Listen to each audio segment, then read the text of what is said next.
What a jip. What a jip. Oh my God. I'm sorry, you guys. What a jip that is. I really wanted that intro to work. This is my favorite intro for anything that I've ever done on YouTube. And damn it, it just didn't work. It's the government. It's the government. It's a ghost in the system. All right, well, forget it then. Forget it then.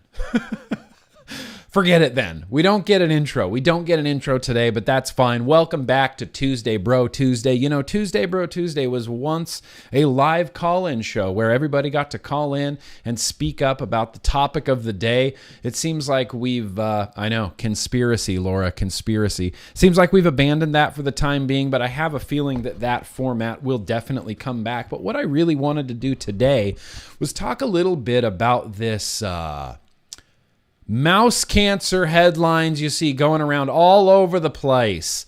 Mice advice, mice cancer all over the place. It's crazy. It's crazy that based on this really very rudimentary study that we already see headlines. We already see headlines. Oh, new study shows cancer.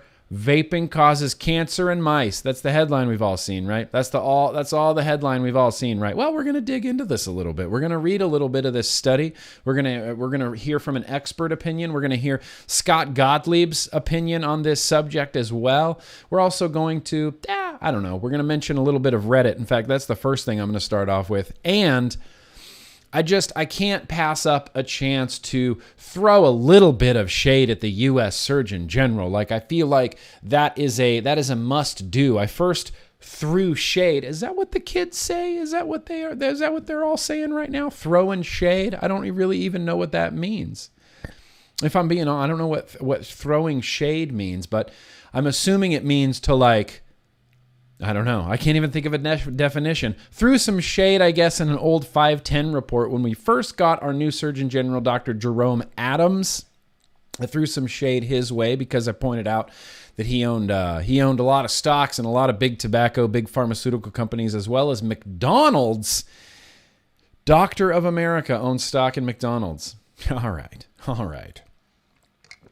So we got some stuff to talk about today. I don't really do like what I've been drinking, what I've been vaping, anything like that. I have a BMI Touch, the GrimmGreen CASA fundraiser edition, topped with the Fat Rabbit Sub-Ohm tank. Been using this for a while.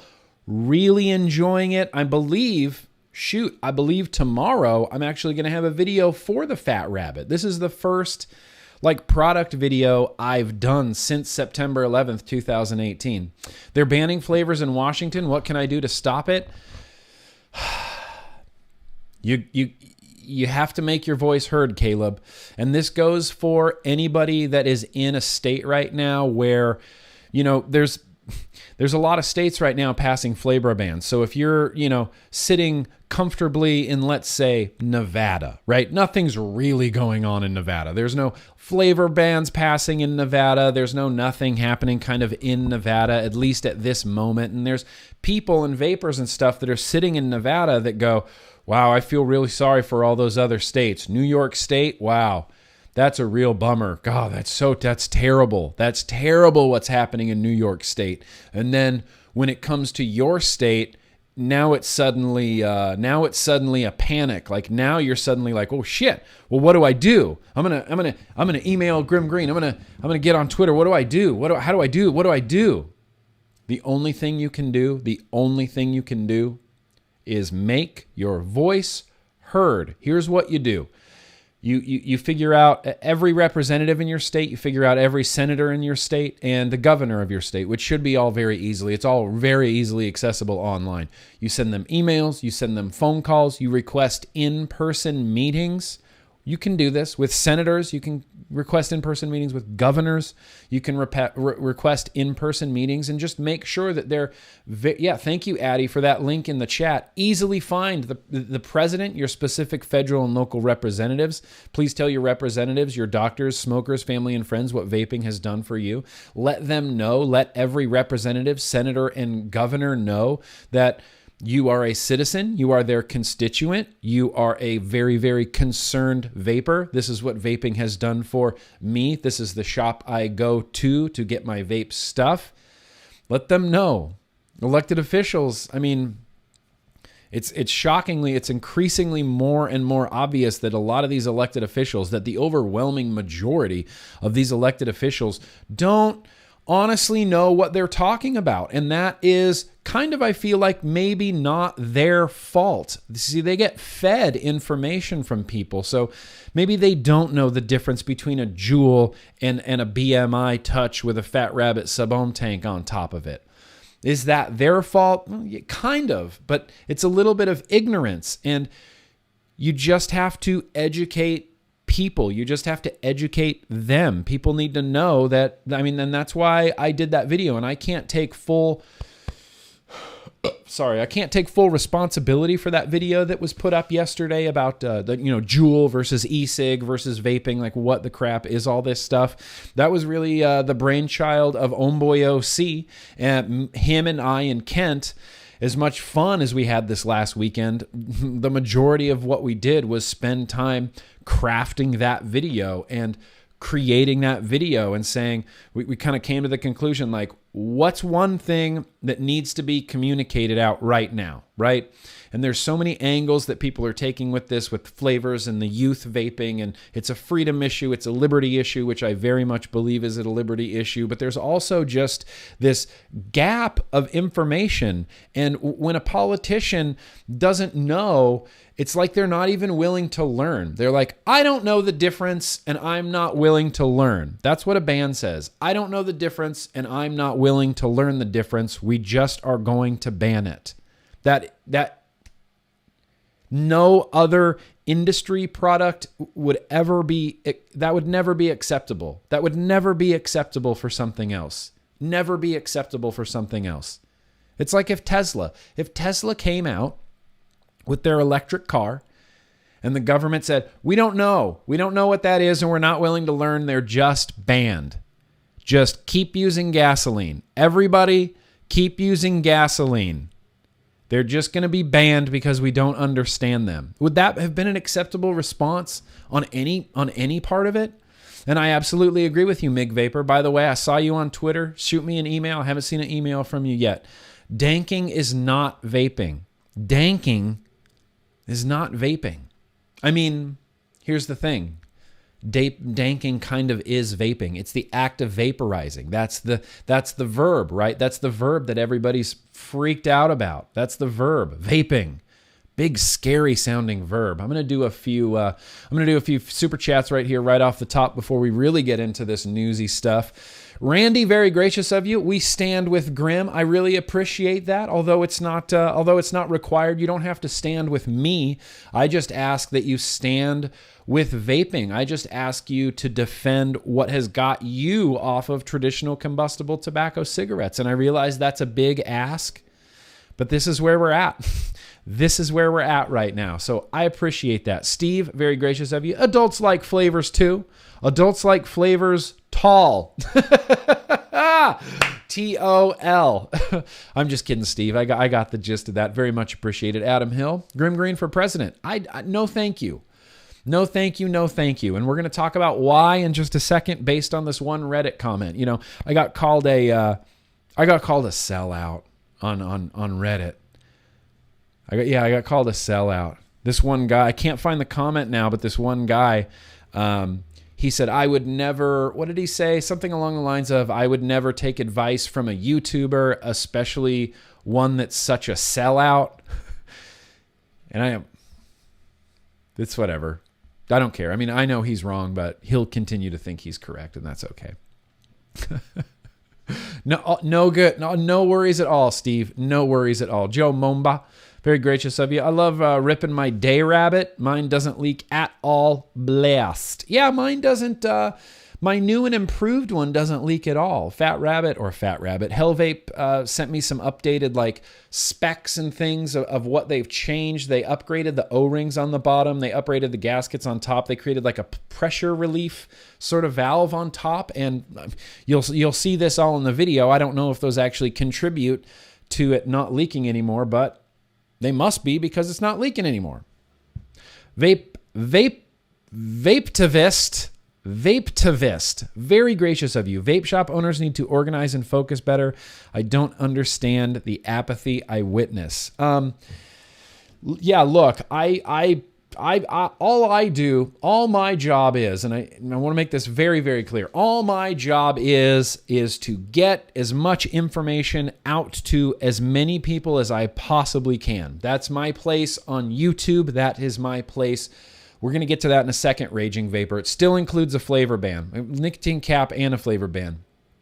It's my place on the internet, on YouTube, on Twitter, on Instagram, and podcasts and videos and whatever, to try to get as much information out there as possible. And you can't force people to care. You can't force people to take action. You can't force people to get organized. But through seeing things like this and seeing this information and hearing this information and feeling hopefully some sort of motivation to stand up for the industry that has saved all of our lives, you would hope. All you can do is hope that shops take action. All you can do is hope that vapors like you guys take action. That's the most you can do. That's the most you can do. You can give information and you can hope that people take action. You can urge people to take action. My lighting just died, and that's unacceptable to me. So hold tight for just a second here. My lighting is battery powered, and I realize that's a big downfall of this office, but just give me a sec here.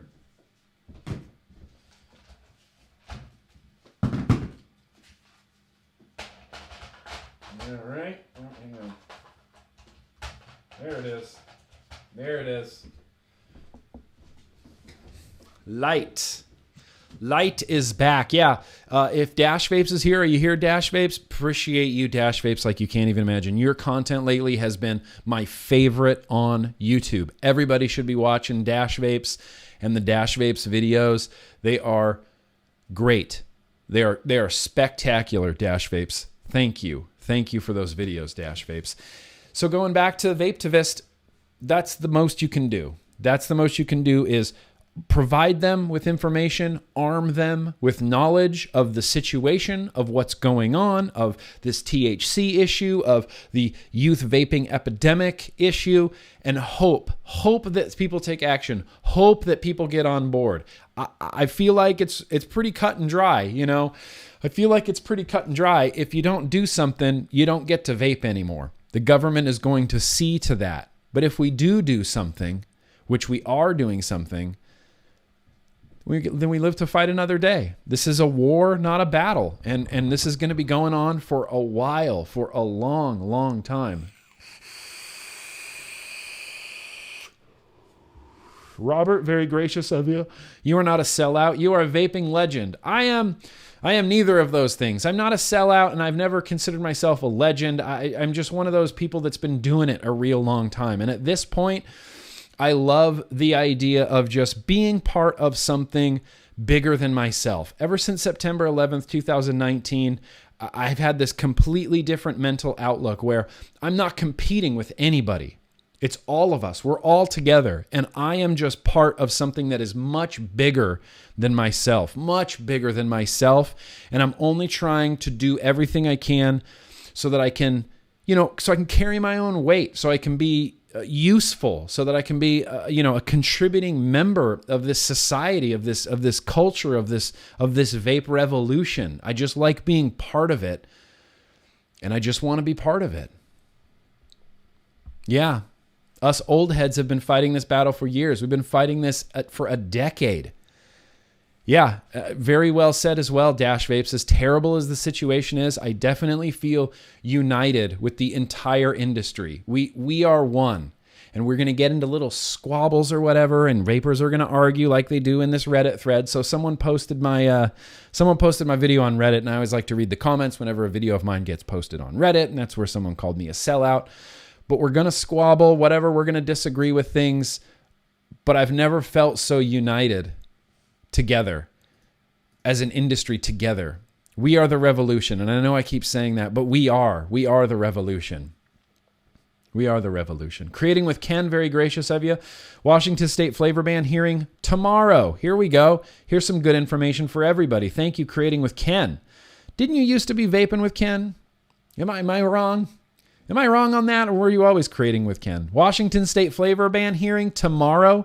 Seattle Airport Marriott, 3201 South 176th Street, Seattle, Washington, 9:30 a.m. Everybody get that? You have cooler tattoos than me?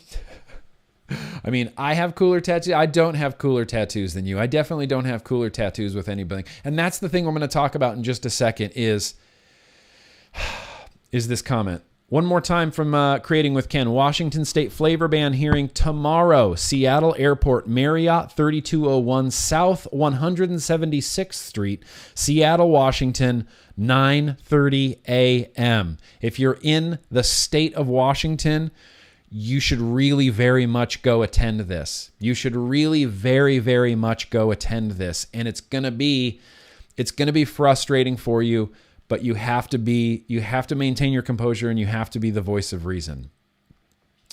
Oh, I don't know. People come to all sorts of conclusions for no reason. I have no idea why. I feel like they could spend some time with me. Maybe we could hang out,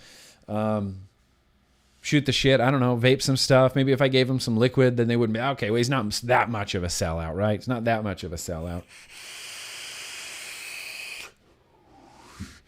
So there's a lot of great comments on Reddit. There was that one dude that said I sold out, and then it kind of started this whole big discussion of things that are going on, and people talking about the subject. Like, that's really what I'm trying to do, is just stir this up and like get people talking. Don't let this fire die. We cannot lose our edge. We cannot lose our fire. There were so many of us on Twitter that Vice UK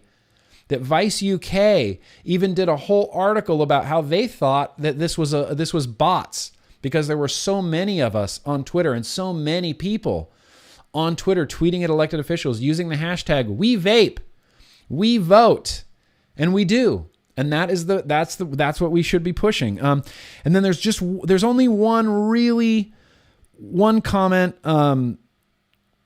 This is the only comment that I wanted to address from Reddit. There was someone named Discord, and he brought up something very, very important, in my opinion. And it's something I've been meaning to talk about, but I haven't really had the opportunity. It never really came up organically. But this guy says, I like Grim.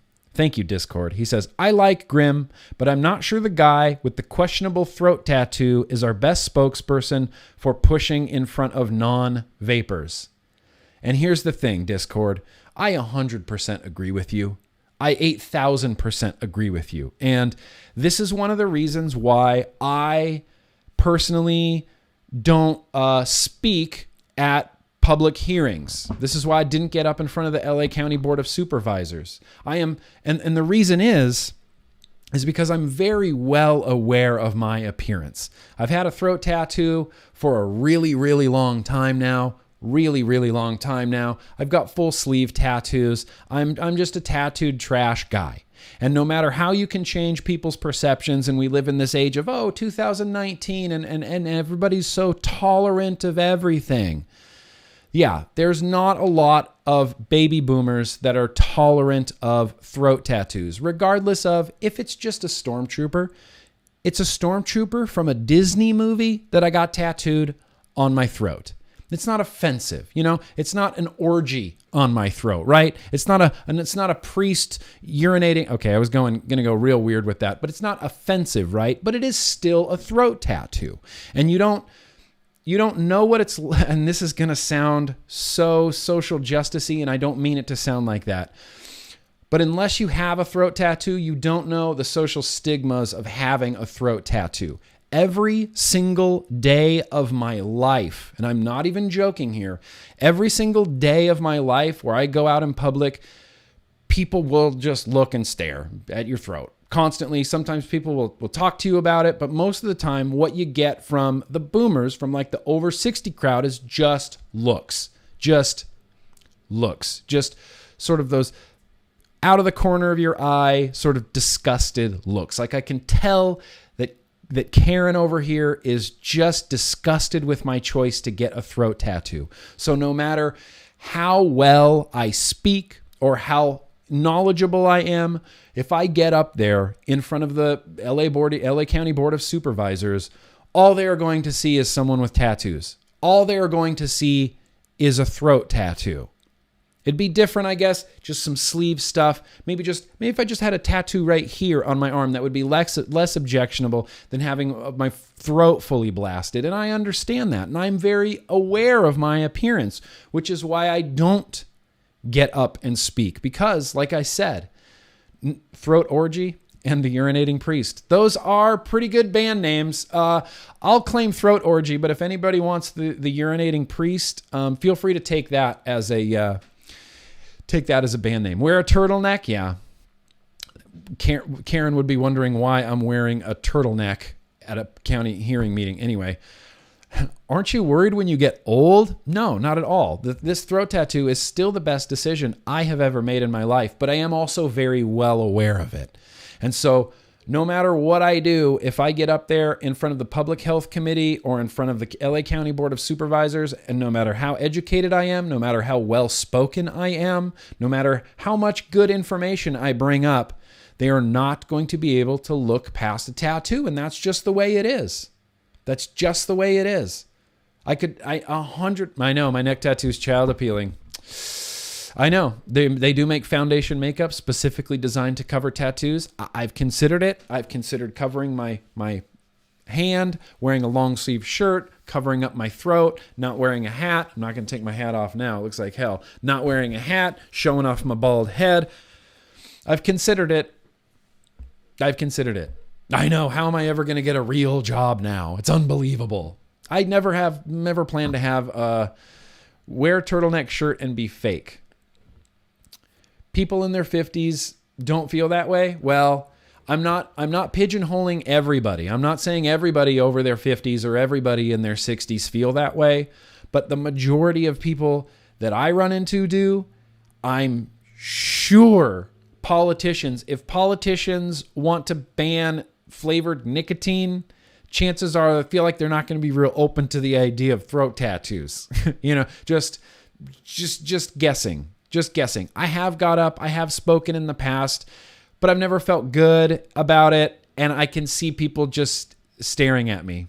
Turtleneck? All right, Dash Vapes. I'm going to do the turtleneck next time. And I know that. Wavy coils. I love tattoos. I love people that have tattoos. If you're a person and I like you and you have a tattoo, then I like you even more. I'm a huge fan of tattoos, but the fact is there is still a very heavy social stigma around it, and it's something that I experience every day. Especially when you fly somewhere foreign. Man, walking through Heathrow Airport in the United Kingdom that's the most looks, side of your eye looks like I've ever experienced in my life. And it's just a thing, and I don't even think about it. It doesn't feel any different. It's just a drawing of a stormtrooper on my throat that's there forever. And so that's the thing. And so, yes, Discord, I agree with you. I don't, and I've said this before in the past, I'm not the best spokesperson for this because I have tattoos. Maybe sometime in the future I can be a better spokesperson when tattoos are much more accepted in society. But as it stands, standing in front of a politician with a throat tattoo, they're not going to listen to your words. They're just going to hear your tattoo. Hear your tattoo? What? They're just going to see. They're just going to see your tattoo. So let's get into actually reading some actual news here. So this is going to be a big test. Let's see how this goes. Whoa, yeah, there we go. Look at that. So this is from, pardon me, I got the hiccups here. Found this, ran across this on Twitter. This is the Eureka Alert article about the study that was done. E-cigarette smoke caused lung cancer in mice. E-cigarette smoke caused lung cancer in mice. E-cigarette smoke caused lung cancer in mice. The first red flag that I saw in my head was, well, if you're getting smoke from an e-cigarette, you're definitely doing something wrong because there should be no smoke. And if you're getting smoke, then you're doing something wrong because there should be no smoke. And they continuously, and it's not a hard terminology to pick up. It's not. Oh, it's vapor instead of smoke. Oh, okay, it's vapor instead of smoke. Well, e-cigarette smoke, like what? E-cigarette smoke. E-cigarette smoke. That's e-cigarette smoke. So I'm just going to read really the top of this, and then we're going to dig into a few other things. Whoops. Hang on now. Exposure to electronic cigarette e-cig smoke caused mice to develop lung cancer, a new study finds. So there's the headline for all of the fear-mongering headlines. There's your headline right there. Exposure to e-cig smoke caused mice to develop lung cancer, a new study finds. See it all over CNN. You see it all over, I don't know, whatever other fake news media outlets are out there. And I hate the term fake news. It's not fake. It's just wrong. It's just wrong news. Published online October 7th in the Proceedings of National Academy of Sciences journal, the study found that 9 out of 40 mice, 22%, exposed to e-cig smoke with nicotine for 54 weeks developed lung endocarcinomas. Endocardinomas. I practiced for so long saying some of these long words. None of the 20 mice from the study exposed to the same e-cig smoke without nicotine developed cancer. Led by Moonsong Tang, PhD of NYU School of Medicine, the study found that 23 of 40 mice, 57.5%, exposed to e-cig smoke developed bladder hyperplasia, genetic changes that make it more likely to multiply and step toward abnormal tissue growth seen in cancer. Only one of the 17 mice exposed to zero nicotine e-cig smoke developed hyperplasia. Tang acknowledges the study's limitations, including that it was conducted in a relatively small number of mice susceptible to developing cancer over their lifetime. So what they did is they used these inbred mice that are already susceptible to cancer and tumors and things like this. They basically forced fed. I don't know. I don't care if PETA knows about this. PETA, I don't want to get started on PETA. PETA is an organization that I actively dislike. I spend time hating PETA. I don't eat pork, but I also spend a lot of time hating PETA. I hate these ideological groups that tell you, try to bend your morals. Bend your morals. Unreal. Where was I even reading? Limitations, as it was conducted on a relatively small number of mice already susceptible to developing cancer over their lifetime. 1 year study period designed to offset age-related cancer. The study mice also did not inhale smoke like a human would, but instead were surrounded, whole-body exposure. Tobacco smoke is among the most dangerous environmental agents to which humans are routinely exposed, but the potential of e-cig smoke as a threat to human health is not yet fully understood. As says Tang, a professor in the Department of Environmental Medicine and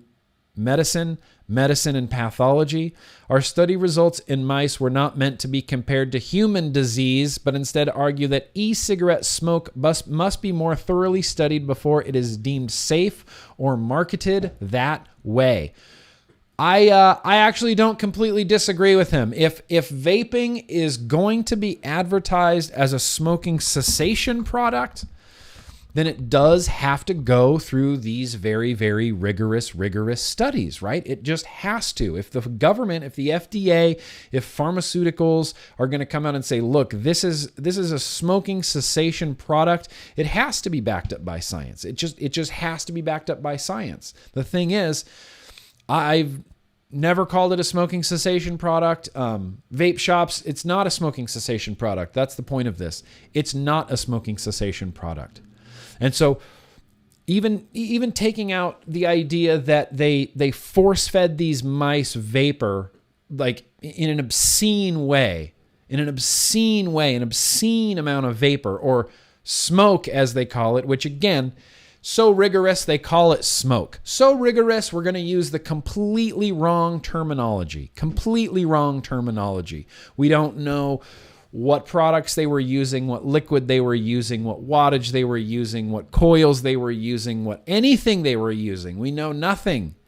And I'm not saying that this is the case in this study, but there have been, I don't know, a dozen cases, throughout the years that have relied on really bad, outdated methods. They use a lot of what Konstantinos Farsalinos calls dry puff conditions. If you're familiar with Dr. Farsalinos, he's a cardiologist out of Greece. He has the e-cigarette I think it's e-cigarette research. Let's find out. I think it's e-cigarette research. e-cigarette-research.org. Yep, this is the one. Konstantinos Farsalinos. And one of the things that he does, apart from doing his own studies, is he loves to sort of, debunk a lot of these studies that are going on. And Farsalinos is one of those big proponents of dry puff conditions where the examiners, the scientists, were just using it wrong. They were using the products wrong, and it's completely skewing their results because they don't understand the technology. They don't know how to use the technology, and so they just use the technology incorrectly. And I'm not saying that's what's going on in this case. I'm saying in cases in the past, that's what was going on. So I feel like it's not a far stretch to even say, like, what the crap were they even using? Thomas Crow, they were using a 1.8 ohm coil at 120 watts with 50, 35 milligram liquid. Yeah. And I mean, we don't know. That's the problem, is we don't know. Nobody says anything about anything, and they don't know what they're using. Tobacco smoke is one of the most dangerous environmental agents to which humans are routinely exposed, but the potential of e-cig smoke as a threat to human health is not yet fully understood, says Tang, a professor in the departments of environmental medicine and pathology. Blah, blah, blah, blah. Our study results in mice were not meant to be compared to human disease, but instead argue that e-cig smoke must be more thoroughly studied before it is deemed safe or marketed that way. Yeah, again, I absolutely agree with him. It does have to be studied. The first step, I think, is to stop calling it smoke. I feel like that's the first step, you guys. If we can just get the scientists using the proper terminology right out of the gate, vapor and not smoke, then we'd have a real springboard right there. We'd have a real springboard. So the next thing I wanted to mention was Scot Gottlieb. So Scot Gottlieb kind of chimed in about this on Twitter. So we're going to read some of good old Scot Gottlieb's tweets. And I don't know what to make of Scot Gottlieb right now. I just don't know. I know that he's not our friend. I know that he's not the friend of vaping. But he seems to be sometimes, doesn't he? He really seems to be sometimes. When he was at the FDA, not a friend of vaping. Not a friend of vaping. It wasn't until he left the FDA that he even came out in sort of any sort of support for vaping. All he had said previously was that quote that I used for years that was like, oh, if we could switch every adult smoker off of combustible tobacco cigarettes and onto e-cigarettes, it would have a substantial public health benefit. That's the only thing he said as FDA commissioner. The rest of what he said as FDA commissioner was just epidemic.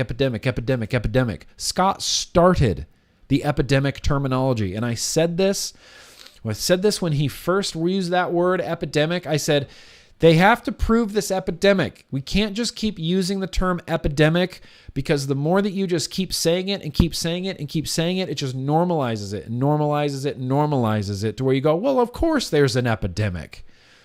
And they never had to prove it. All they had to do was keep using the word epidemic. So Scott kind of started this.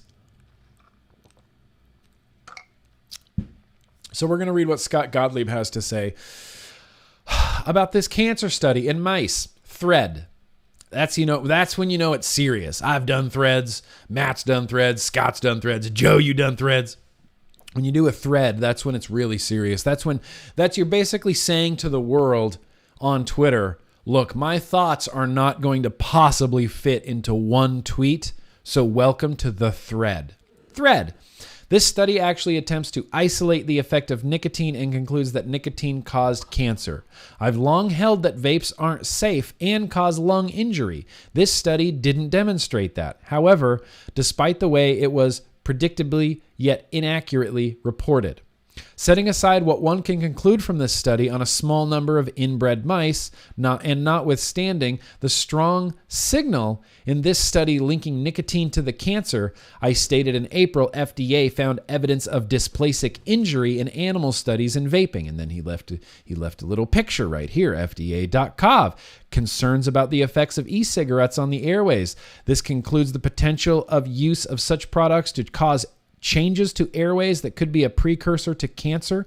We currently have animal toxicology studies underway to further evaluate signals we've seen that identify these risks. So the FDA, Scot Gottlieb, very concerned about the possible cause of the changes to the airway that, just think about this, could be a precursor to cancer. So far, this is the worst thing that they have found, is that if you bombard inbred cancer-prone mice with the most vapor that it would take a human 300 years to inhale, that you can get them to have cancer, right? Eileen O'Shea, thank you in chat. Compared to smoking, right? Compared to smoking. So let's just real quickly, I found this website right here. Nope. Let's talk about long-term effects of smoking. Huh? Let's compare this to the, what did Scott say? What did Scott say there? What did Scott say there? Could be a precursor to cancer. Could be a precursor to cancer. So let's talk about some of the effects of smoking. Increased risk of stroke and brain damage. That's kind of right out of the gate. That's what you're looking at. Continued use, eye cataracts, muscular degeneration, yellowing of the whites of your eyes. You lose your sense of smell, your sense of taste. It yellows your teeth. It causes tooth decay and bad breath. Cancer is possible of the lip, nose, tongue, and mouth. Lip, nose, tongue, and mouth, and lungs, and throat. Possible hearing loss, laryngeal and pharyngeal cancers, contributes to osteoporosis, shortness of breath, coughing, chronic bronchitis, cancer. It can trigger asthma, causes emphysema, causes heart disease, causes blockages in a blood supply that can lead to heart attacks, causes high blood pressure, hypertension, can cause melanoid leukemia, a cancer that affects the bone marrow and organs that make your blood. It causes stomach and bladder cancers. It causes stomach ulcers. Decreases your appetite, early wrinkles, slower healing wounds. It can damage your blood vessel walls. It leads to an increased likelihood of back pain and increased susceptibility to infection, lower fertility, and increased risk of miscarriage. It can cause irregular periods in women, early menopause in women. For men, it can damage sperm and reduce your sperm count and lead to impotence. So that's smoking. So now on vaping, we're worried about this product can change your airway that could be a precursor to cancer. Could be a precursor to cancer. Stomach ulcers, stomach bladder ulcers, decreased appetite, wrinkles, bronchitis, coughing, cancer, esophageal cancer, hearing loss, cancer of the nose, lip, tongue, and mouth, yellow teeth, loss of sense, cataracts, blindness, muscular degeneration, yellowing of the whites of your eyes, increased risk of stroke and brain damage. Now, if we're comparing vapor products, this vapor product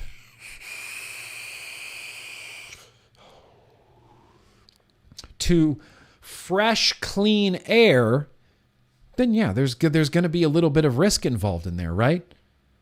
That's the risk, and I'm okay with that risk. If they decide from these mice that it takes 20 years for you to possibly have precancer cells in your lungs, you'd have to vape for 20 years. Not only that, you'd have to vape like 50 milligram nicotine every day, every breath for 20 years, and then it would lead to cancer. I would still be okay with that. I would still vape, because at the end of the day, and this is something I've said into the ground, at the end of the day, vaping is a liberty issue. This is an adult choice issue. There are plenty of adult legal things out there on the market that adults are free to consume of their own volition that are very, very, very bad for you.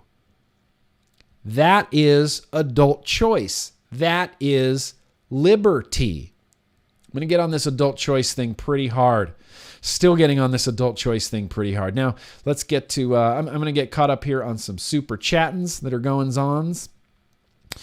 When I called in on Tuesday, Bro Tuesday, Joe Momba, this is from Joe Momba here. When I called in on Tuesday, Bro Tuesday a while ago and I was against marijuana in the vapes, this is why when people self-medicate, things can go terribly wrong. Yeah, absolutely. I mean, this would have happened, this was happening anyway. There was vaping, cannabis, marijuana, weed, and vaping. It is all gonna become a thing. I mean, there's just no way around it. You can't stop it. If you're against it because of this, then sure, the lung injuries, I guess, is a reason to not support. Here's the thing. It's a freedom issue. All the government should be doing, Joe Momba, all the government should be doing is communicating the relative risks of all of these products, all tobacco products, all alcohol products, all opiates, all medications, all anything. The government should be conveying and communicating the relative risks of these products clearly to the public. They should be putting in rules for safety. They should be enforcing 21 and over. They should limit, like they do weed, to dispensaries, in a lot of states except Nevada, liquors in liquor stores, and vapes should be in vape shops. And then after that, the government should let the public decide on what they want to do or what they want to consume. You know what I had for lunch today? Not a half an hour ago? McDonald's. And it was delicious. It was delicious.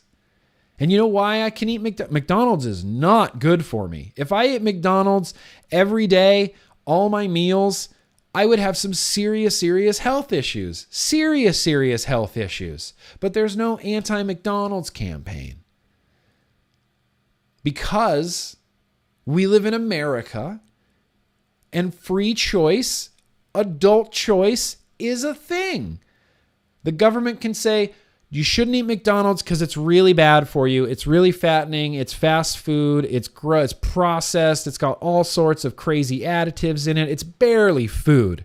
You shouldn't be eating that. You should eat an apple instead. That's the government's job. Then for me, I go, oh, these are all the relative risks of eating fast food, and these are the relative risks from eating healthy food. Okay, as an adult in America, I get to decide what I eat, so I'm going to eat McDonald's. I'm going to eat McDonald's a lot. Maybe I'm going to eat McDonald's a little. Maybe I'm never going to eat McDonald's. That doesn't matter. What matters is I am the one that gets to make that decision. I'm the one that gets to make that decision. How come they're not jumping on the child obesity epidemic? I don't know. Maybe because the child obesity epidemic doesn't interfere with their tax money or their MSA payments or the bonds they sold to Wall Street that they're now running the risk of defaulting on. Some of these tobacco bonds have been downgraded to junk bonds. These were future securities, and they've been downgraded to junk bonds. That's how intrusive of a product vaping is. Completely. It's intrusive in so many ways. It's messing up so many people's revenue streams.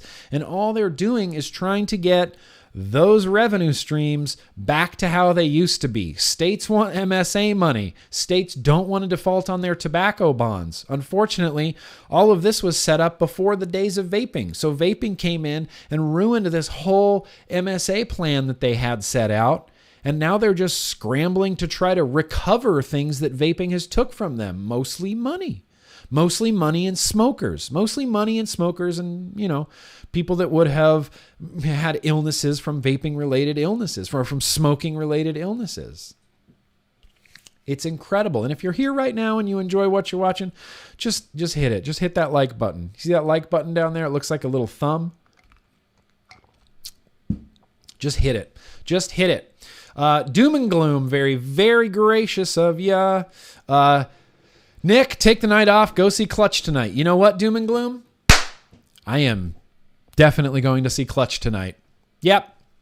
They're in LA right now with Dropkick Murphys. Not the biggest Dropkick Murphys fan, although I'm really excited to see them as well. I am really very excited to see Clutch tonight. That's my reward. That's what's keeping me going right now. I'm going to see Clutch tonight, Doom and gloom. Going to see Clutch tonight. Truckin' vapes. What's poppin', Mr. Green? Bro, everything truckin' vapes. Everything is popping right now, bro. How are you ever going to get a real job? I know. It's crazy. No one would ever hire me. I'm terrible at everything. Crimson, very gracious of you. Yo, Nick, how you doing today? GrimmGreen Limited Winter Edition Turtleneck merch. Got a Recoil Rebel 2 days ago. Flavor, bro, flavor. Yeah, I'm glad you're enjoying it. Yeah, I might make GrimmGreen Limited Edition Winter Turtleneck merch for the throat tattooed vapor that needs to speak in front of the LA County Board of Supervisors. Tom, very gracious of you. I'd like to donate to an independent study on vaping to shut all these people up that always says, we don't know what's in it and there aren't any long-term studies. Where do I donate to that? Here's the thing. You can. You definitely can. I don't know where you can, but I'm sure you could. There are long-term studies. We have lots of long-term studies. There's a double-blind 2-year study that went on. Yeah, double-blind 2-year study. American Journal of Medicine, New England Journal of Medicine. It's a thing. It's out there. This is something that Dr. Moira Gilchrist said on Twitter the other day, when she was talking about how, why are all of these United States politicians, why are all of these United States lawmakers and public health officials just ignoring a lot of science? We all have access to the same science. Same thing for back in the 50s when America was smoking and the UK was telling us that it causes cancer, and the United States was going, no, it couldn't possibly cause cancer. Why would it do that? The UK's going, no, guys, you look, really, we made this. It's pretty. They're biomarkers. You guys know about biomarkers and all these cancer. Biomarkers, human biomarkers, cancer. It's undeniable. This is empirical evidence. It's been peer reviewed and it's been published. And smoking causes cancer. In the United States, we're just smoking. It wasn't until years later that the USA finally caught up to speed and went, oh, okay, I guess they do cause cancer. But let's keep selling them anyway. Let's keep making money off of them anyway. Let's keep, putting them in all of our armed services, military rations packets. Definitely. Let's get the entire military smoking. We know it causes cancer. It's going to come to a point, and if you were around back then in the 50s and you were, an anti-smoking person and you're trying to fight against the government, like, hey, do something about cigarettes, do something about cancer. It's killing all of these people. Why isn't the government doing anything? You would have been on the right side of history and the government's on the wrong side of history. It would have felt the exact same way as we do right now. It would have felt the same exact way as we do right now. It's crazy. It's craziness to me. So I have a feeling, and this is just the way that, ideologies and things like this go, is at some point, I don't want to say soon, but at some point in the future, the health benefits of vapor products are just going to be just undeniable from everybody. And it's going to come to a point where everybody's going to say, oh, can you believe we thought so differently back then? How did we not see this? It's clear as day. It's an absolute truth. Vapor products are far less harmful for you. It's an absolute truth. If you don't agree with that, then, you're a crazy person. Now, if you don't agree with the public majority opinion, now you're a crazy person. It's going to get to that. And meanwhile, all we have is misinformation. All we have is, there's more citizens in the United States that think cigarette smoking is better for you than vaping. Better for you than vaping. That's insane to me. I need a new adjective. I can't keep using insane. I can't keep using the term insane. Other countries are watching. Yes. Other countries are watching, and it's affecting them. This is affecting places like Ireland. This is affecting places like Jakarta, Indonesia. It's crazy how far out the ripples go from the United States, from just big old Donald Trump just going, we don't like vaping, it's real bad, cardboard. From him just saying that one thing, it's so new, but we're going to get to the bottom of it. People are dying. That's what he says. People are dying. Shut up. Just shut up. Can someone just ask Trump to just shut up? Shut up. Yeah, India. India banned all vaping. India has the highest concentration of smokers in the world. Highest concentration of underage smokers in the world. They have something like 600,000 regular smokers. This isn't like, have you tried a puff in the last 30 days? National Youth Tobacco Survey question. This is like pack-a-day smokers between 11 and 13 years old. 600,000 of them in India.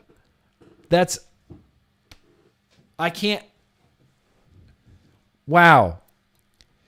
I don't know. At the end of the day, you kind of just have to go, what? I feel like I'm taking crazy pills. Exactly, Dash Vapes. The power of the mainstream media, because they're reviewed on television station, many people give much more faith than anyone on the internet. Yeah. So I'm trying to get on television. Try to get on television, Dash Vapes. Try and get on TV as often as you can.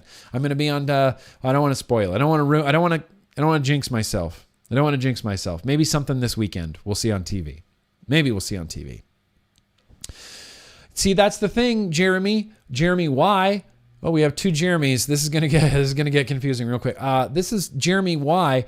I will vape my own piss before I go back to smoking. You can't vape piss. You can only vape a few things. You can only vape water-soluble e-liquids. You can't even vape oil. You can't. And people are using CBD, and you got to remember, like, not all CBD is vapable. Not all cannabis is vapable. They make vapable versions of these. CBD is an oil. They make vapable versions of CBD. There's vapable versions of nicotine, vapable versions of these. So don't start fiddling around, experimenting. And there's one thing I want to say. I'm sure Wayne has covered this. I'm sure DIY or Die has covered this, but I feel like I have to say something. There's going to be a lot of people switching to DIY and kind of shifting their focus to DIY. And you just a piss is water soluble. I stand corrected. Mowgli Vapes. Vape Yellow Snow. All right. I stand corrected. If you're moving to DIY, make sure that you're using the correct flavorings. Okay? Because you can go on to a lot of these flavoring websites. And like I said, I'm sure Wayne has covered this. I'm sure Mr. DIY or Die has covered this. But there are some flavorings that are oil-based flavorings. That it would be bad news if you started mixing those into PG and VG and started trying to vape them. There's some flavors you just cannot physically vape. The websites themselves, if you go to Loran's or anything like this, or TFA, they're not really clear. There's not a lot of clarification on there. And so you really, before you mix anything, just make sure that you're using non-oil-based flavorings. You can do it. Yeah, of course. I mean, you can. Just don't do it. yeah, that alone is posing a huge risk. Many people don't know about that, which has exactly. This is why we talk about, well, people are going to turn to the black market. Technically, DIY is the black market. You're mixing it yourself. It's like home brewing, I guess. Is home brewing the black market of beer? I don't know. But it essentially is the black market. And a lot of these people are going to be DIYing and with very little information. So if you're going to DIY, the first place you should go is Wayne, DIY or die. I'm thankful that we have Wayne. Let's rely on Wayne for our DIY and for getting us good information. I'm not a DIY guy. I haven't spent years like Wayne has doing DIY, but I know for sure there are flavorings that you cannot be using, that you should not be using, that would end up very, very poorly if you're doing it. And I know that there's videos out there. Thank you, Addy Tooney, for that Fresho 3 video as well. Just tell, and this isn't so much just me telling you guys like, hey, be careful when you do the DIY. You don't want to get the wrong flavors in there. This isn't just for you guys. This is for us to share to everybody. Every vapor you talk to that says, I guess I'm going to do DIY now. Just make sure they're doing it right. Make sure they're doing that safe. Just make sure they're doing it right. Yeah, Liquid Barn makes it super easy. Fresho 3 makes it super easy. Wayne DIY or Die makes it super easy. But just educate a little bit before you just go out there and start buying stuff. Because I don't want people just buying stuff. Sometimes the oil-based liquids don't have warnings. Sometimes on the websites it's a little bit like gray. It's not as cut and dry as to like what's vapable, what isn't vapable, safety and things like this. So just blanket statement of be careful if you're going to DIY. Because not everything is vapable. Not everything is vapable. Beauty in the Vape. Here we go, Beauty in the Vape. Very gracious of you, by the way, Beauty in the Vape. Thank you. Explain to me why CASA and SFATA and maybe VTA or AVA cannot to get together with a B2B consortium and come up with one concise list of what we need to do. I have been told it cannot be done, but why not? Please don't tell me they are very different entities with different purposes. I get it, but everyone needs to be in the... No, you're angry at the wrong thing, Beauty in the Vape. That's why. They're different entities with different purposes. That's why they can't all come together. That's why that's why other entities don't also work with other entities. They have different goals and different purposes. The VTA is not a consumer entity. It's just not. It's an industry entity. SFATA is also an industry entity. CASA is a consumer industry, and AVA is a consumer industry or consumer organization as well. And so, sure, AVA and CASA have teamed up recently. They did the Save Vaping thing. The problem is these organizations don't have all of the answers. Even if we could get everyone from CASA, everyone's from SFATA, and everyone from the VTA, and everyone from the AVA into one room, it's probably going to be like 12 people. You know, we're doing this as we go along. The VTA is focused on what the VTA knows, what the VTA is an expert on, and what the VTA can accomplish. That's what they're focused on. CASA is focused on what CASA knows and what CASA can accomplish. I feel like you're looking at this a little bit in the wrong way. It doesn't need to be all of these organizations need to come together. It's that all of these organizations need to continue doing what they are specifically good at doing.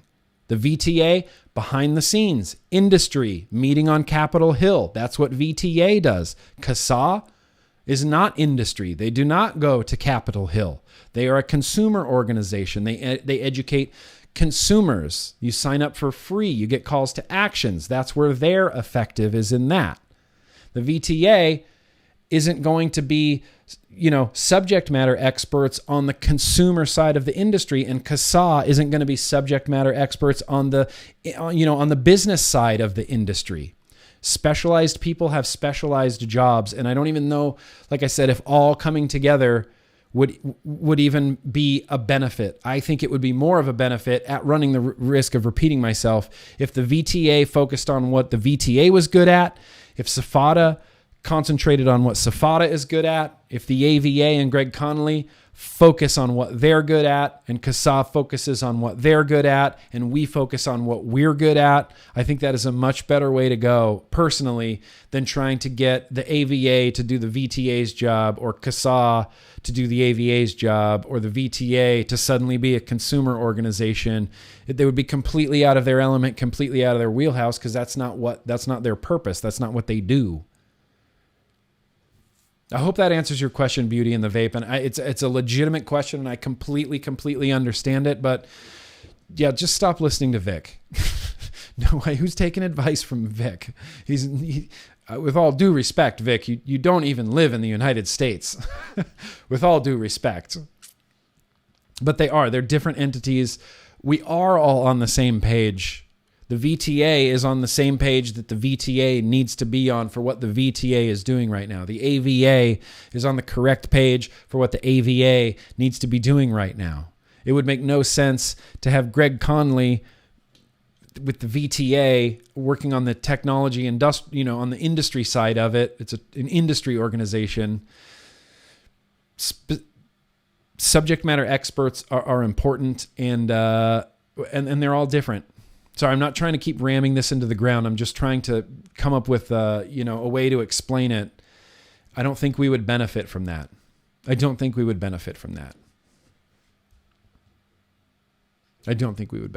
All right, Stan Tenacious TX Vapes. Sorry, I believe nothing out of New York right now. Yeah, you know what? I don't believe anything out of New York right now either. Cuomo, he's whatever. $5 from a mystery person that had their message retracted. All right. Well, there you go. Very gracious of you. Chomp. Any news on going on the Joe Rogan podcast? Here's the thing. Nah. I mean, it's probably not going to happen. That's the thing. I'm not getting my hopes up. It's probably not going to happen. It would be an amazing opportunity for the vape industry to get our information and our story to a much larger platform. I've applied officially through the Joe Rogan website. I've contacted the booking guy. I contacted Jamie, the producer. I've tweeted at them on Twitter. I've got other people to tweet them on Twitter. There we go. That's where we're at. And if it comes back around, if I get hit up by the Joe Rogan podcast, then we'll cross that bridge when we get there. But as it stands, look, I'm not counting on going on the Joe Rogan podcast. Joe Rogan. Well, brother.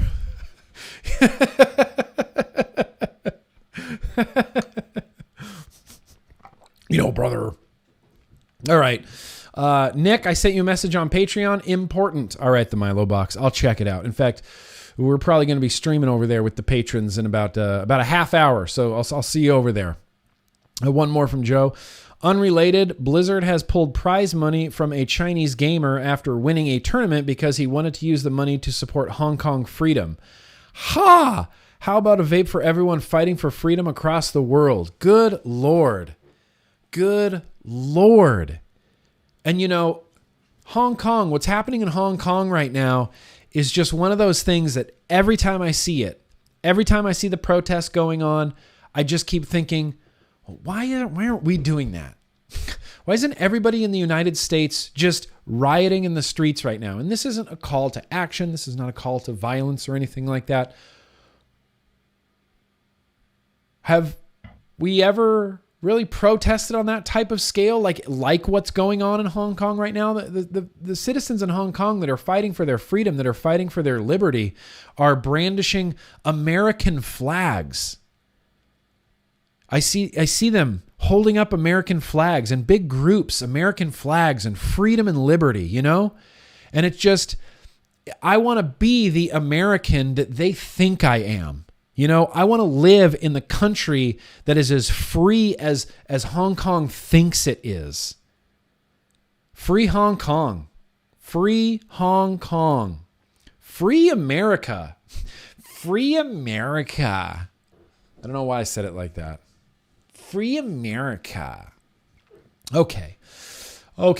So let's hear from, before we wrap this up, let's hear from subject matter experts. This is an expert reaction to the e-cig mice vapor cancer study that we just talked about. I'm going to have links to all of this, everything I'm talking about. I'll have a link to it down in the description, to this study, to Scot Gottlieb, to this article we're going to read real quickly about good old buddy Dr. Jerome Adams. Dr. Jerome Adams. Look, here's the credit I'll give Jerome Adams. He has been one of the more reasonable people that I've interacted with on Twitter, and just the fact that he takes the time to engage people on Twitter who have criticisms or comments or something, things like that. The fact that he takes the time to engage and reply to people, that to me goes a long way. That to me goes a really long way. Has anybody ever got a reply from Scot Gottlieb? Of course not. He sees our tweets. He does. He's never replied. Has anybody got a reply from Ned Sharpless, acting FDA commissioner right now? Of course not. Of course not. But he sees our tweets. Now, show of hands, has anybody got a reply from Dr. Jerome Adams, Surgeon General of the United States? Yeah, I have. Many times. Multiple times. So has Matt. So has Stefan. So has Charles Gardner. So has a lot of people. He interacts with a lot of people. And I think that shows a little bit of character. When he's willing to engage with the people that are actively working against him. I mean, not actively working against him. Look, Jerome Adams, we have the same goal. I have the same goal as you do. I want less people smoking. I want less kids vaping. And that's what I want. I want less people smoking and I want less kids vaping. And I want adult choice to remain intact. That is the critical part to this. Sometimes I just make up words. They don't need to make any sense. That's the critical part to this, is adult choice. So let's read this expert reaction on the study on e-cig vapor and cancer in mice. So here we go. Professor John Britton here, director of the UK Centre for Tobacco and Alcohol Studies and consultant in respiratory medicine, University of Nottingham. This is what he had to say about it. This study explores the effect of exposure to nicotine e-cig vapor on mice. It shows that exposure to e-cig vapor, and at least he's using the correct terminology. Like, thank you, Professor John Britton. At least you can make that distinction in your head between what comes out of an e-cigarette, which is vapor, versus what comes out of a cigarette, which is smoke. And there is a difference. And the fact that they won't even recognize that difference in what they're investigating just sticks in my craw like you can't imagine. It shows that exposure to e-cig vapor with nicotine causes more cancers than fresh air, but no more than you might reasonably expect by chance. It shows that e-cig vapor without nicotine causes fewer cancers than fresh air. The findings are based on a very small number and needs to be interpreted with extreme caution. The comparison between mice breathing vapor and mice breathing air is not statistically significant. There is no sample size justification and no power calculation. There is no message to the public here. I suspect these results are just noise.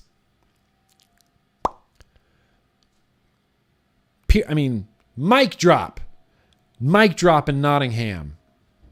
Mic drop, Professor John Britton, director of UK Centre for Tobacco and Alcohol Studies and a consultant in respiratory medicine, University of Nottingham. Mic drop. Professor Peter Hayek, director of the Tobacco Dependence Research Unit, Queen Mary University of London, said, the study has unclear relevance for human vapors. Rodents were exposed to what for them huge concentration of chemicals that bear no resemblance to human exposure from vaping. Several animals, in fact, had died during these exposures. That means that they crammed these little mice with so much vapor, just obscene amounts of vapor, that some of them died. Some of them died. And there was nothing in the study about nicotine e-cig vapor just straight up kills you. You just die. You don't even come down with anything. No cancer, no emphysema. If you are force fed 300 years worth of vapor in about a month, you'll die. Cruel, right? Cruel to these inbred mice that are already predisposed to cancer. I don't feel bad for the mice. I don't feel bad for the mice. Am I a monster if I say that? I don't really feel bad of the mice. Their quality of life is already, their quality of life is just bad. Yeah, you just suffocate real quick. You just die. Yep, just dead. Just dead. They didn't say that. They didn't say death. Just causes death. So here we go. Rodents were exposed to what, for them, huge concentrations of chemicals that bear no resemblance to human exposure from vaping. Several animals, in fact, died during the exposures. The authors assigned the effects they observed to a carcinogen, NNK, but NNK has been measured before in human vapors and is known that exposure from vaping is either negligible or none. Either negligible or none. Wait a second. Who is this person think he is? Who are you, Professor Peter Hayek, Director of Tobacco Dependence Research Unit, Queen Mary University of London? What kind of credentials are those? Not much, okay? I appreciate your input, Peter Hayek, but obviously the students at NYU came to other conclusions. I'm going to put a link to this in the description, like I said, as well as the Scot Gottlieb thing, as well as the original report, as well as, I will have to save that for the vlog. I had this open from CBS News because Logan Exhales made an excellent point on Twitter talking about air pollution. Can I just read this real quickly before we dig into the Surgeon General quickly? Here, I can even use this view. We can read this article together. Air pollution. So Logan Exhales had made a great little analogy there talking about air pollution and vaping versus smoking and things like this. And I just want to say, living in Los Angeles, California, this is something I've never experienced before anywhere else I've ever lived, which is, look, it's a limited amount of places, but when I moved down to Los Angeles, California, there were days where I would go outside, or I would run errands and things like this, and I would feel tightness in my chest, a lot of coughing, a lot of irritation in my throat, and that's the pollution. And I learned that every day now, apparently this is just a thing that people in LA do. You have to check the air quality index every day. I've never experienced this before, where literally every day before you go outside of your house, you check the air quality index and it'll warn you, if you're sensitive to pollution, maybe avoid outdoors today. If you're sensitive to airborne toxin and pollutants in your lungs, it's excessive today. The air quality index is very low. So if you're sensitive, maybe don't even go outside today. That's just the reality. That's just the reality of California and air pollution. Yeah, air pollution. How clean is the air you breathe? For the past 19 years, the American Lung Association has released an annual State of the Air report using data from official air quality monitors to look at pollution levels in cities across the United States. Over 133.9 million Americans now live in countries with unhealthy levels of air pollution, the organization says. More than 2 of every 5 people. That's up from 125 million people in a 2017 report. The American Lung Association evaluated cities for the types of air pollution: ozone, often called smog, year-round particle pollution, and short-term particle pollution. Particle pollution refers to the small liquid and solid particles that come from burning fossil fuels and other sources, small enough to float in the air and get inhaled into your lungs. The health risks include, ready? Lung cancer, asthma attacks, developmental problems, and other issues. Here's a look at 16 communities with the highest year-round particulate levels, some of the places where air pollution could pose the greatest risk of harm. Now, I'm not going to go through this whole slideshow, but there's 2 places up at the top of the list. California knows how to party. California knows how to party. California, Los Angeles is really high up on the list. That's why I have to check my air quality index every day. So if I decide to drive downtown or pop into my mailbox down in Hollywood, it's like, well, be careful. You might be coughing up blood just because of where you live and breathing the air around you. It's unreal. Unreal. So, okay, this is short. This is short, and I'm going to read it. This is what we're going to end with. We're going to, so here's where it's not Smaug. It's smog. S-M-O-G. Smog. Not Smaug. Who said Smaug? Tobacco, the legal killers of the world. Yeah, well, you can't ban cigarettes, you know. You just can't ban cigarettes. Let me do... Where did my super chats go? Hey, there they are. Let me do some of these super chats here if there's any more. Yeah, Colin. Hey, Nick, can you do a 60-second explanation on THC carts being the reason for people getting sick? I want to show my friends because they won't listen. Sure. Right now, I've done that a lot in the past. Hang on. Got to wet the old whistle there. Yeah, so I can't say all, right? The majority, the overwhelming majority, 80% in some cases of these lung injuries, of people getting admitted to the hospital with lung injuries, shortness of breath, hard time breathing, tight chests. Sometimes it even leads to death. There have been now 14, I believe, reported deaths of this.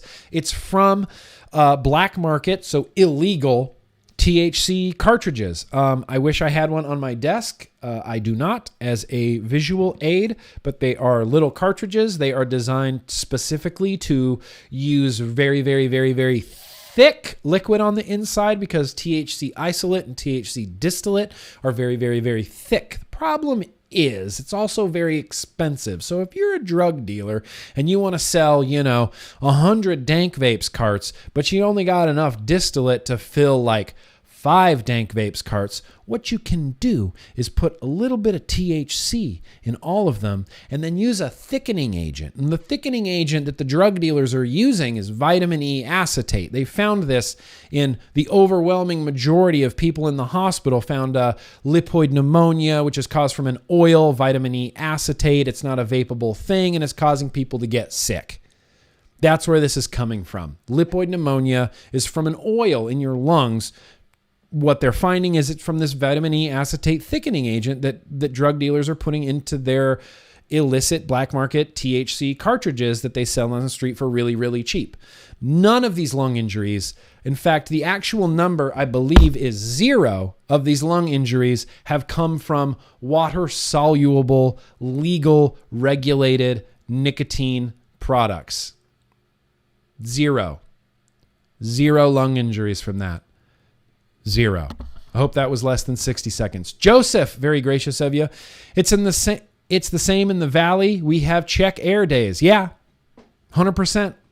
100%. And I've never lived anywhere where you needed to do that before. It was just really taken by surprise. I'm like, well, I'm going to check the air quality today. Make sure I don't get sick if I go outside. Super Committee. What tank and coils you using? How's the flavor? Great. This is the Fat Rabbit with the quad wire coil heads, which if you watch my review tomorrow, it's something I just won't shut up about. I love how awesome these quad wire coil heads are. They're just my favorite for flavor, for everything.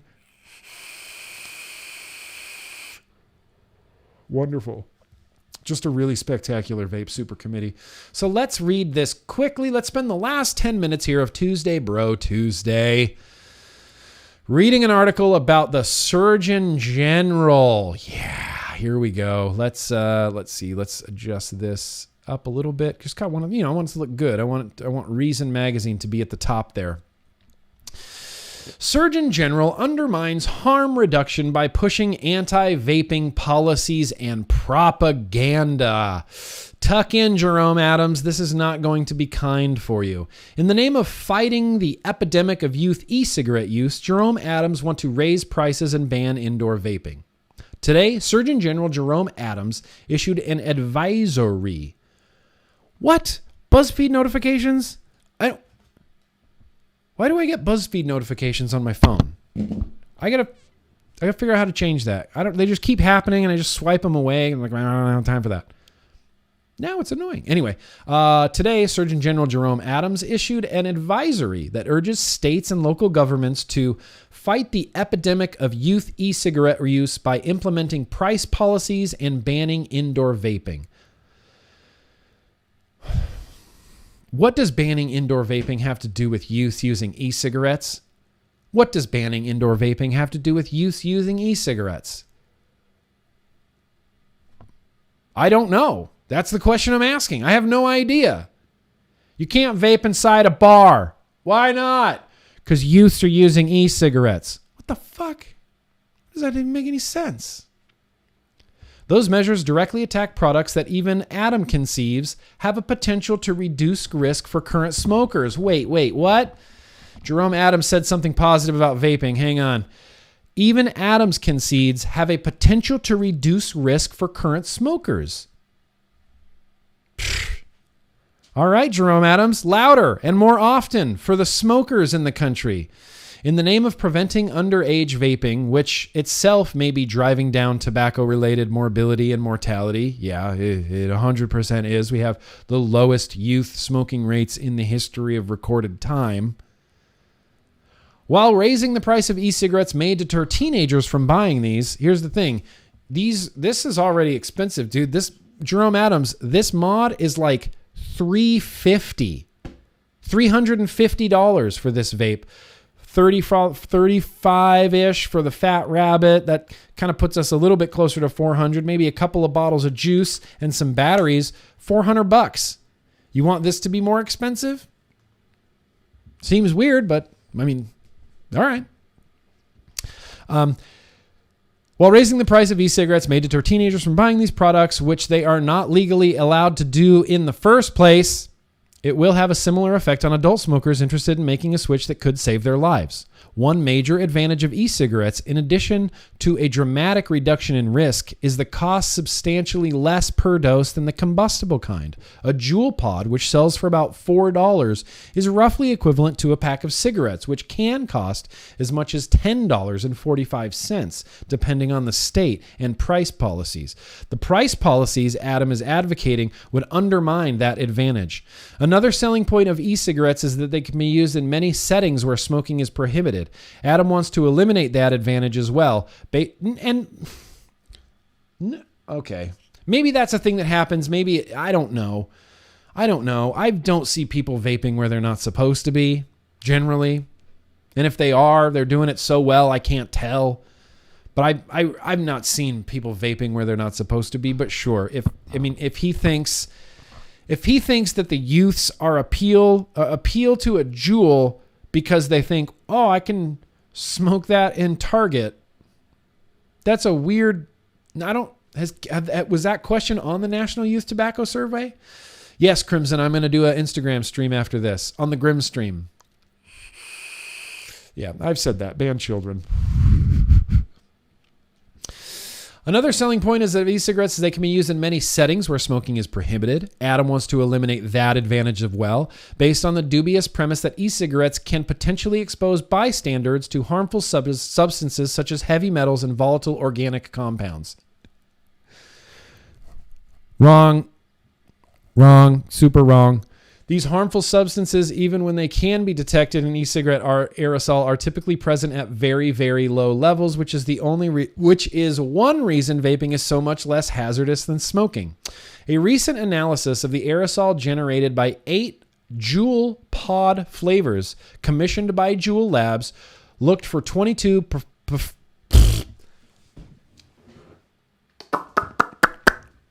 Story time with GrimmGreen is turning out to be a little bit more difficult than I thought, simply because I am dyslexic. So kind of bear with me if I mumble over my words a little bit. Britt. All right. A recent analysis of the aerosol generated by 8 Juul pod flavors commissioned by Juul Labs looked for 22 potentially harmful constituents. In every case, the substance either was not detected or at a level too low to quantify. Even breathing e-cigarette aerosol that someone else has exhaled, why don't they just call it vapor? breathing out e-cigarette aerosol. That's my favorite thing. I'm going to breathe out some e-cigarette aerosol. Oh, dude, do you see how much aerosol that was? All right, you and me, aerosol comp right now. Do you ever see my e-cigarette aerosol tricks? Just call it vape. Even breathing e-cigarette aerosol that someone else has exhaled poses potential health risks, Adams' office warns.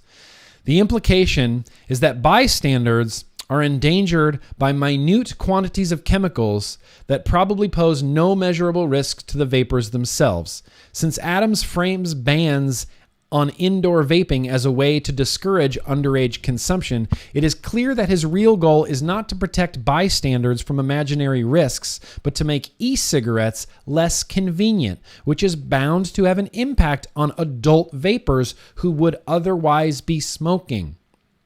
The same can be said of Adams's fear-mongering about the dangers of e-cigarettes posing to vapers. As is typical of public health officials, he obscures the health advantage of e-cigarettes by erroneously describing them as tobacco products, even though they do not contain tobacco. He links to an FDA fact sheet that claims the e-cigarette use surge led to an uptick in overall tobacco use by teenagers, as if vaping and smoking are interchangeable from a public health perspective. The reality is that the epidemic of adolescent vaping has coincided with the lowest levels of smoking by high school seniors ever recorded. I'm going to read that one more time. The reality is that the epidemic of adolescent vaping has coincided with the lowest levels of smoking by high school seniors ever recorded in government-sponsored surveys. A recent analysis in the journal Tobacco Control, based on data from 5 national surveys, found that downward trends in smoking by teenagers and young adults accelerated as e-cigarettes use in those groups took off.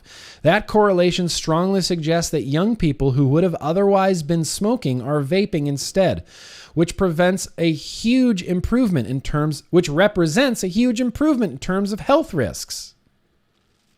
The Surgeon General's office advises parents whose kids ask about the relative hazards of vaping and smoking to dodge the question. The Surgeon General's office advises parents whose kids ask about the relative hazards of vaping and smoking to dodge the question. Aren't e-cigarettes safer than conventional cigarettes? A hypothetical child asks. It's still risky. Mom or dad is supposed to respond, while mentioning nicotine's potential impact on developing brains and noting that some e-cigarette batteries have even exploded and hurt people. Yeah, that's what we should be telling smokers. Don't use this. I know the New England Journal of Medicine said it's twice as effective as any NRT currently on the market, but listen, you don't understand the actual, yes, smoking still causes cancer, yes, all of the above. Emphysema, COPD, still causes all of that stuff. Blindness, yes. Heart disease, yes, still cause it. But listen. These have blown up in the past. Something to think about. Seriously. What kind of cigarettes can I get you? In other words, the Surgeon General wants parents to obscure the enormous difference between the dangers of vaping and the dangers of smoking. Vaping can expose the user's lung to harmful chemicals like formaldehyde, diacetyl, and acrolein, as well as toxic metal particles like nickel, tin, and lead, says the FDA lesson plan that Adams recommends. Again, that is highly misleading, judging from the chemicals analysis of the aerosol produced by the leading brand. While these warnings are ostensibly aimed at scaring teenagers away from e-cigarettes, they have an impact on adults as well. And this is something that I have ranted and raged about. I can't even tell you how many times. Every time I drove down that street, every time I drove down Hollywood and Highland in LA, there was that big, huge billboard. Nicotine is brain poison. Brain poison. It's not just kids seeing that. It's adults seeing that. It's adult smokers seeing that. If you're an adult smoker and you're even thinking about switching or thinking about quitting and you saw a big advertisement that said vaping is brain poison, you would probably think twice. And that is on them. That's on Jerome Adams. That's on the California Department of Public Health for actively discouraging smokers from switching to a far less harmful alternative. I've said this before and I'll say it again. The future RICO case against the CDC and the FDA for not disclosing the harms of vaping, it's going to be a hell of a RICO case. Hell of a RICO case. They have an impact on adults as well. The share of American adults who incorrectly believe that vaping is just as hazardous as smoking is already on the rise, thanks in no small part to overwrought, misleading, and sometimes flat-out inaccurate warnings from activists and public health officials. In one survey, the share of adults who incorrectly said vaping is as harmful or more harmful than smoking tripled between 2012 and 2015 from 13% to 40%. The Surgeon General's propaganda can only encourage that trend, making it less likely that smokers will switch to vaping and more likely that those who have switched will continue smoking, will resume smoking. This is the second advisory Adams has issued, USA Today notes. The first urged people to carry the overdose antidote Noxalone as a way of preventing opioid-related deaths. In that case, Adams was promoting harm reduction. Now he is actively undermining it. Wow. There you go, Reason Magazine. There you go. So, like I said, I'm going to put a link to that in the description. Going to put a link to essentially everything we talked about today in the description of this particular video, including this list. This list of smoking-related illnesses and long-term effects. Do we need to do the whole thing again? Leukemia, heart disease, emphysema, cancer, bronchitis, laryngeal, pharyngeal cancers, hearing loss, cancer of the nose, tongue, lip, and mouth, yellow teeth, tooth decay, loss of sense of smell, loss of vision, muscular degeneration, stomach ulcers, slower healing wounds, increased likelihood of back pain, increased susceptibility to infection. Do we need to go over all of it? No, we don't. But we will. Irregular periods, early menopause, damaged sperm, impotence. Sounds good. Sign me up, Jerome Adams. Sign me up for some tasty, tasty cigarettes. Cigarettes here. Cigarettes. Got your cigarettes here. Anyway, we're going to go ahead and wrap today up. Like I said, I'm going to be linking to everything that I talked about tonight in the description of this here video. Okay, let me look at my tabs real fast. We're way over time already. Let me just make sure. We're going to talk about a few things in the vlog this week as well, including this really interesting article from Forbes that says humans can't tell the difference between legitimate science and junk science. And I found this very, very interesting. We're going to talk about good science versus junk science this week in the vlog, I believe. So with that said, here's where I'm going to leave this Tuesday, Bro Tuesday. Thank you guys, seriously, all so much for coming out. You have a lot of choices here on YouTube, and I appreciate you choosing the GrimmGreen channel for your vapey-related entertainment. Dash Vapes, thank you for coming out. Everybody, thank you so much for coming out. Remember that this is just the beginning of a really long war. You don't have to do everything, but you do have to do something. This is an adult choice issue. This is an adult choice issue and should be presented, IMO, as an adult choice issue. I see no reason why I can buy birthday cake flavored vodka, but I can't buy birthday cake flavored vapor nicotine. That's insane to me. Keeping my pants off because freedom keeps your head up. Yeah, there you go. So thank you guys. Thank you guys for everything you've done for this industry. Thank you guys for being involved. Thank you guys for being active. Thank you guys for getting as much information out there as you possibly can. Live together, die alone. We are the revolution. We are the revolution. And as long as we exist and as long as we're here, vaping is not going anywhere. Not going anywhere, and I'm going to do everything I can. Damn it. I'm going to do everything I can Anyway, I hope you guys all have a great rest of your day. I will see you probably tomorrow on the vlog. Let's try to give the intro one more try. Ha! Nope, it's just frozen. So on that note, thank you all for coming out. And no matter what anybody tells you, let's keep on vaping.